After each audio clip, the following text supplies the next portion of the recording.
Welcome to my 228th video on my work with OO gauge.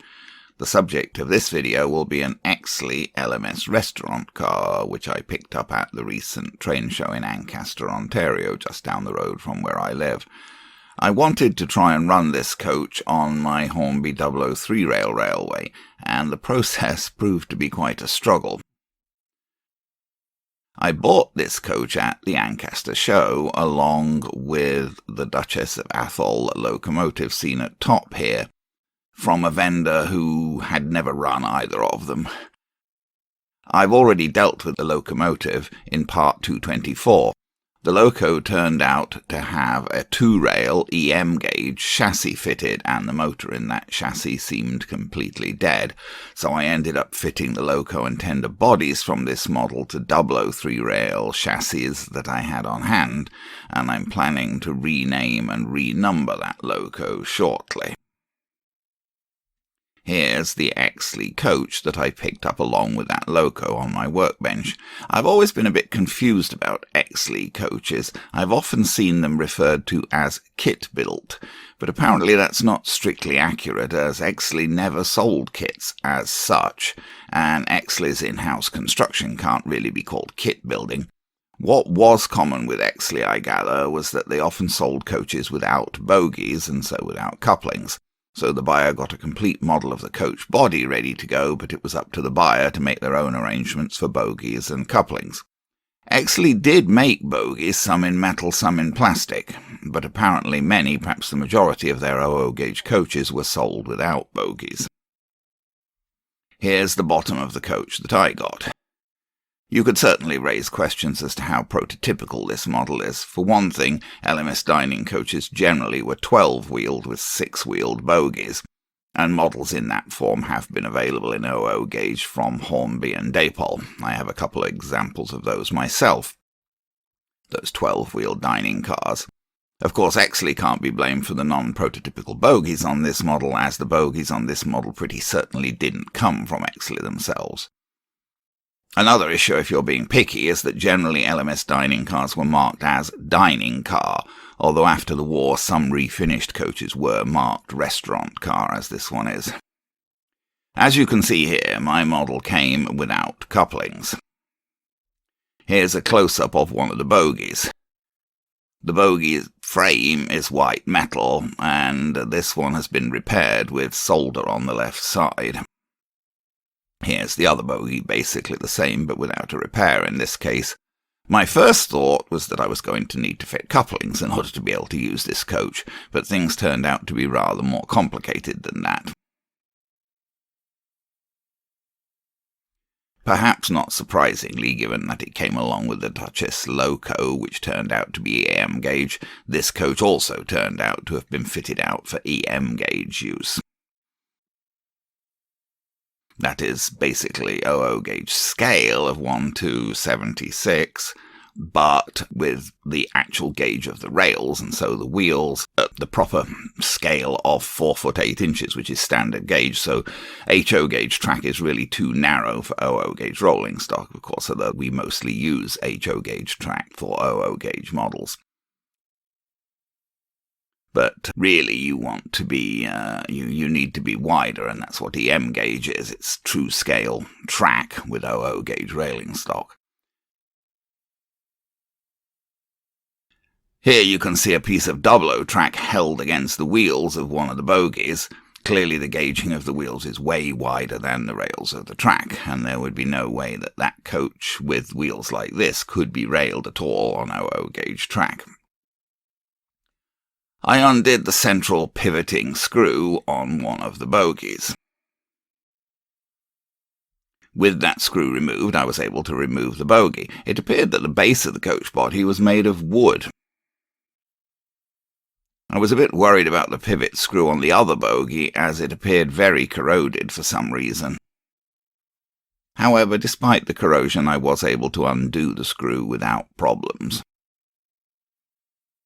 With the bogies detached from the coach, I found a suitably sized nut driver to remove the little nuts holding on the brass frames in which the axles ran.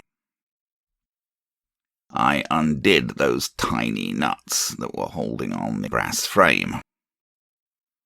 And then I was able to remove the brass axle frame from the white metal bogie.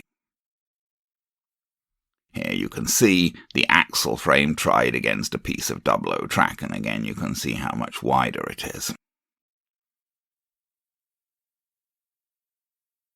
As you can see here, the back-to-back gauging was just over 16.5 millimeters, as opposed to 14.4, or a little less being the standard for HO gauge, which is normally used with OO gauge.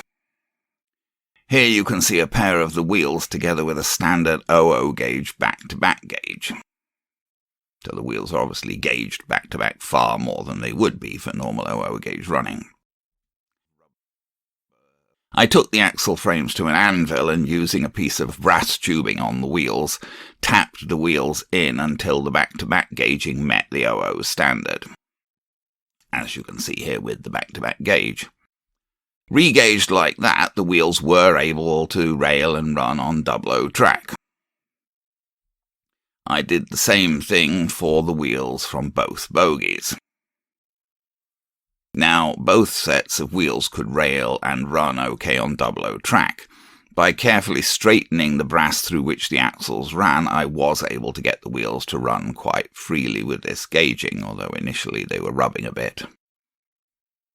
Now I thought about adding couplings to the bogies. Since I wanted to run this coach on my Dublo 3-rail railway, I wanted to fit simplex couplings. I already had quite a supply of loose simplex couplings on hand. I sorted out pairs of 3 different types, as seen here. The left 2 are metal, the one on the right is plastic. I tried the couplings against the model. Since the ends of the bogies were some way in from the end of the body, I figured I'd better use the longest type of coupling. I sorted out some screws that might be used to attach couplings to the bogies. I drilled a suitably sized hole in the white metal of the bogies, not difficult to drill white metal, and then attached a coupling using a very short self-tapping 3mm screw. I reattached the brass frame to the bogie. Getting the tiny nuts on was tricky. I find that a cotton bud works well with tiny nuts like these. You can press the nut onto the end of the threaded rod with the cotton bud and get it started by rotating the cotton bud. That, surprisingly, is quite a lot easier than trying to do it with your fingers or tweezers or pliers. Once the nut is started, it can easily be done up the rest of the way using a nut driver. I only tightened these nuts very gently, as I'm sure it would have been very easy to displace the rods that were only rooted in the soft white metal. So now I had the 2 bogies that came with the Exley model regauged and fitted with simplex couplings. I refitted the bogies to the model, again being very careful not to over-tighten the screws, as they were just going into wood. One of the regauged wheels wouldn't run properly as it was rubbing against the solder of the repair to the bogie. I was able to fix that problem by cutting away a little of the solder, so it didn't touch the wheel anymore. The couplings came out rather too low to properly couple to a standard simplex coupling on another piece of rolling stock, as you can see here. I bent the couplings a bit to make their ends sit higher. That is, I bent the shaft up and then bent the end down to keep it parallel. After that bending, I was able to couple the coach to a standard simplex coupling.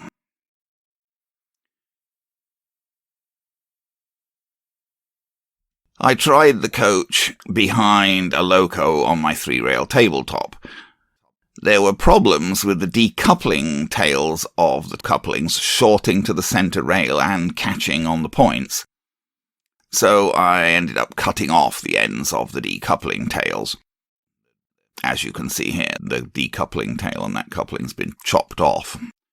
With that done, I was able to run the coach okay along regular straight and curved Dublo track, but I still couldn't get it to go over the Dublo points without derailing, so it wasn't really much use for Dublo running like this. The problem basically seemed to be that the wheels had very small flanges, and they just couldn't manage to stay on the rails over Dublo points. You need reasonable sized flanges to run on Dublo 3-rail track, especially over the points. I considered what else I could do to get the coach running okay on my Dublo railway. Basically, it came down to either fitting different wheels to the bogies that came with the coach or fitting completely different bogies to the coach. I had some spare coach bogies, but they didn't have any couplings on them. They were also quite a bit smaller than the bogies that came on the coach. I sorted out a pair of simplex couplings and fitted them to my spare Dublo bogies using screws, similarly to what I'd done with the original coach bogies. And I fitted those bogies to the coach with the same screws going into the wood. When I initially tried the Dublo bogies on the coach, they wouldn't turn properly as they were catching on the sides of the coach body. I fixed that problem by putting small nuts between the bogies and the floor of the coach on the retaining screw, so pushing the bogies down a little from the floor so that they could clear the sides and turn properly. I was able to run the coach completely round my Dublo loops with those Dublo bogies fitted. However, they were definitely shorter than the original coach bogies, and I thought it might be better if I could fit new wheels to the original bogies.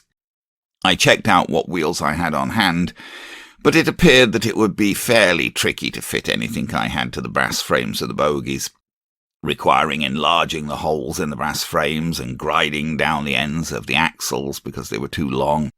And I wasn't at all sure that these wheels would run properly on the Dublo track anyway, so I gave up on that idea.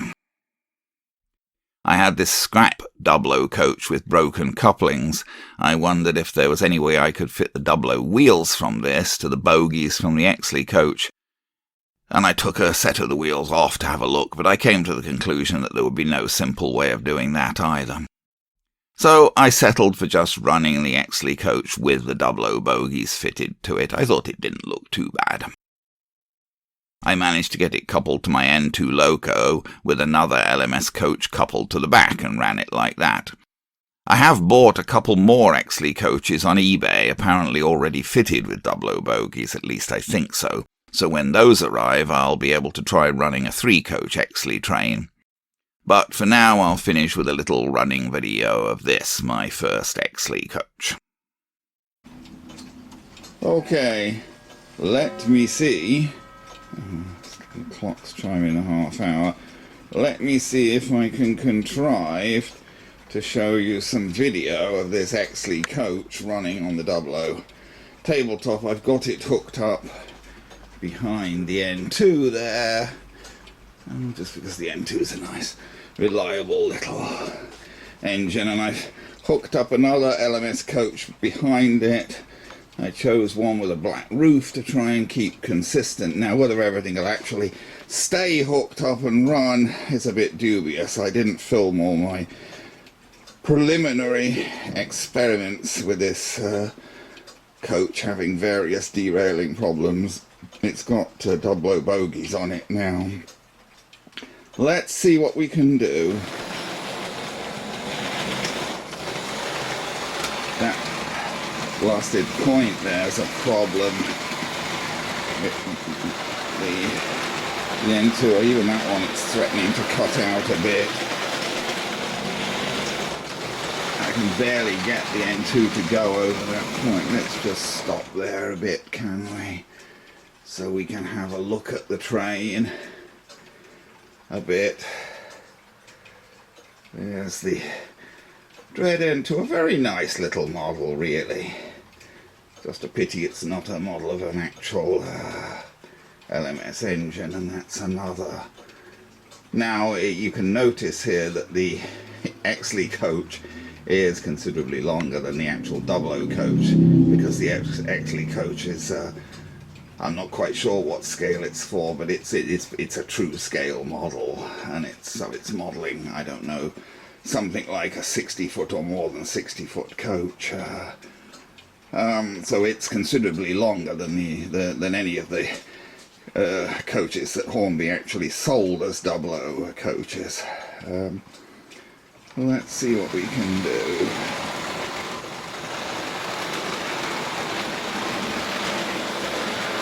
We're a bit on the wobbly side, give it a bit of a boost of power there to get the engine over. You can see that they do wobble a bit as they go around the corners, but we've got this little train running. Such as it is, a bit more power there just to get us over the... So that, I think that's about it for now, for my experiments with this Exley restaurant coach. Now, even with its original Exley bogies, it only had 4 wheels per bogie, whereas a lot of the LMS restaurant cars had 6 wheels per bogie. But anyway, that's it. It's an Exley LMS restaurant car, and for what it's worth, it does run.